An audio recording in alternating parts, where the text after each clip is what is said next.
Next topic है pressure on curved surface. ठीक है, अभी यहाँ हमने पढ़ा था इस एक्सरसाइज से पहले प्रेशर ऑन प्लेन सरफेसेस। फिर आता है pressure on A curved surface. Pressure हो या थर्स्ट हो एक ही बात है।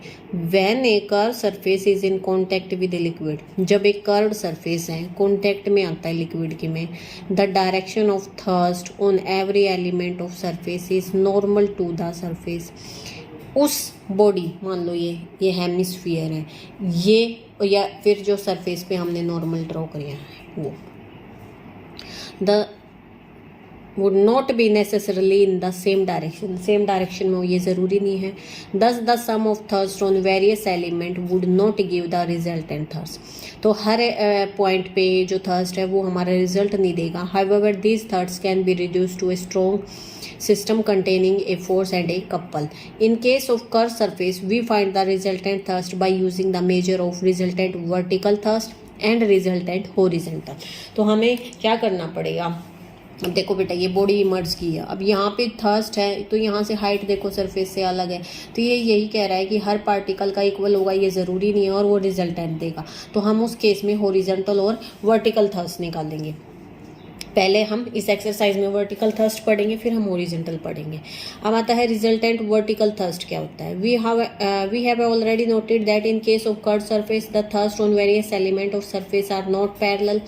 So we resolve the thrust on the element of surface into vertical and horizontal component में उसको हम convert कर लेते हैं। The vertical component would constitute a system of parallel lines and the sum of all these vertical component is called the, और जो उन vertical lines का जो parallel हमने draw की है उनका जो फिर हमारा thrust आएगा resultant, वो हमारा surface की वजह से पे जो pressure पड़ रहा है वो देगा। अब मेथड क्या है इसको फाइंड करने के लिए, resultant of vertical thrust. Let a curved surface be immersed in a liquid fluid, let A B C D be some point on its boundary. इसने मान लिया कि ये कोई भी बॉडी हमने ए बी सी डी ये कोई पॉइंट है इसकी बाउंड्री के ऊपर है, इसको हमने इमर्ज किया है। From each and every point on boundary of surface draw vertical lines meet the effective surface। तो हम इन बाउंड्री से, इस पॉइंट से A से B से और C और D से, बाउंड्री पॉइंट से यहाँ से हमने लाइन ड्रॉ की और जो कि सरफेस पे इस तरीके से हमने मान लिया ये फ्री सरफेस है, ये ऊपर वाला मान के ये वाला फ्री सरफेस पे हमने पॉइंट्स ड्रॉ किए। ये शो करने के लिए बेटा कंफ्यूज मत होना, ये हमारा सरफेस ही है।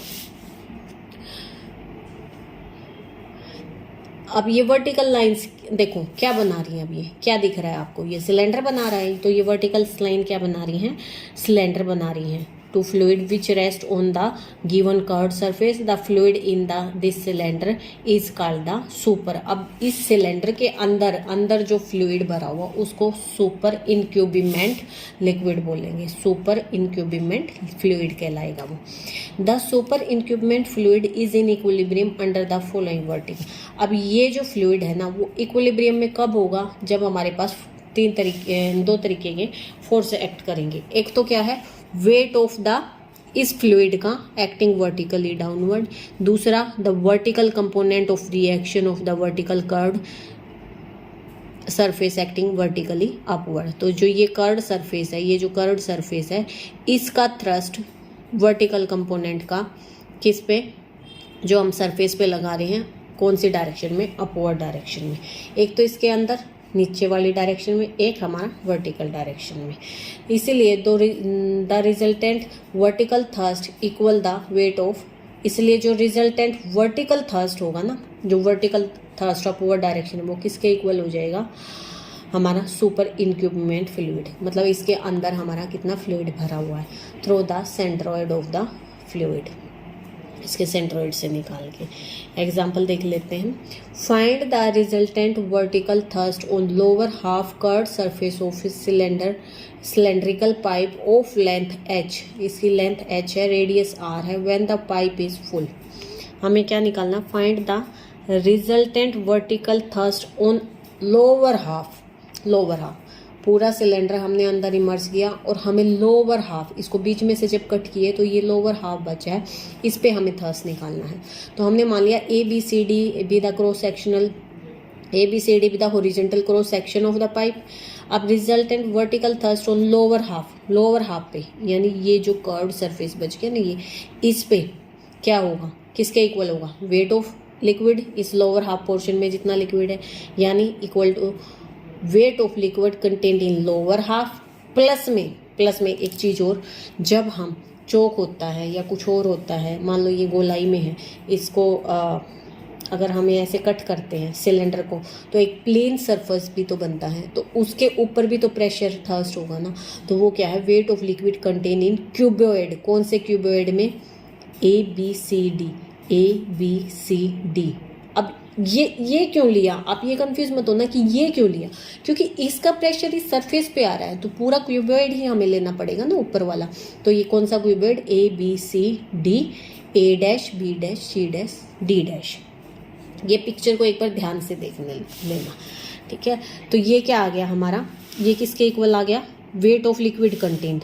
अब वेट ऑफ लिक्विड कंटेंट यानी जो वॉल्यूम होगा, वॉल्यूम क्या, हाफ ऑफ सिलेंडर, प्लस में ये जो हमारा 2R, ये क्यूबॉइड वाला हम यूज़ करते हैं, ये रोजी एरिया आ गया, 2R point H point R रोजी, क्योंकि प्लस में क्या है हमारा, wait of liquid content in the cuboid, तो क्यूबॉइड का एरिया ये आ गया हमारे पास। इसको सिंप्लीफाई कर लेंगे तो ये आ गया हमारा, जो वेट ऑफ जो प्रेशर थर्स्ट था वो किसके इक्वल था, सुपर इंक्यूबमेंट फ्लूइड के, और वो किसके इक्वल था, जितना एरिया वो उसमें कवर कर रहा है उसके ऊपर आ गया। नेक्स्ट है, a canonical glass is filled with water. एक कैनोनिक ग्लास है, पानी से भरी हुई है, एंड प्लेस्ड इन इन्वर्टेज, और इस पोजीशन में टेबल के ऊपर रखी हुई है। Show that the vertical thrust on the water on the glass is 2/3 that of the table. ये कह रहा है जो थर्स्ट ऑफ वाटर है ना, वो क्या है, 2/3 of that on table, table के ऊपर जो है उसके इक्वल है वर्टिकल थ्रस्ट। अब देखो, हमने R रेडियस मान ली, H हाइट मान ली कॉनिकल ग्लास की, तो रिजल्टेंट थर्स्ट वर्टिकल की डायरेक्शन में क्या हो जाएगा हमारा, weight of super incumbent water, जितना वाटर भरा हुआ है। वाटर कैसे निकालेंगे, वॉल्यूम ऑफ द सिलेंडर, पूरा एक आर्टिफिशियल सिलेंडर ड्रॉ करते हैं यहाँ से, ये सिलेंडर, इसकी भी रेडियस ये है, ये हाइट क्या हो जाएगी, इसके पैरेलल H हाइट हो जाएगी, तो वो किसके आ जाएगी, volume of the whole cylinder. Volume of whole cylinder हम निकालते हैं, ठीक है। अब देखो, ऑल्सो द, क्योंकि हमें इस बेस पे क्या निकालना, बेस पे थर्स्ट निकालना है, तो वो इस एरिया पे ही होगा ना, इस पूरे वाले एरिया पे जो हम टेबल के ऊपर निकालेंगे। Also the vertical thrust of water on the curved surface is equal to the weight of the super incumbent water. अब the super incumbent water in this case is the water which fill in the space between the cone and the circumscribing cylinder. तो ये क्या कह रहा है, जो super incumbent water होगा ना, अब इस केस में क्या होगा, वो area, in this case is the water which fill the space, किस स्पेस को फिल कर रहा है, इस सिलेंडर वाले को, और इसको छोड़ के इस वाले एरिया को जो फिल कर रहा है वो सुपर इंक्यूबमेंट वाटर इसने कहा है कि वो होगा।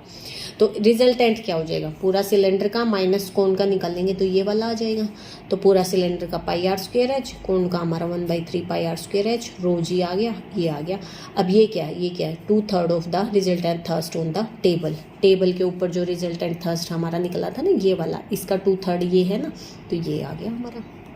ये हम टेबल के ऊपर निकाल रहे थे, ये हम सुपर इंक्यूबमेंट वाटर का निकाल रहे हैं, तो ये हमारा आ गया। नेक्स्ट देखो, a hollow cone filled with water and close is, इसको कल करते हैं।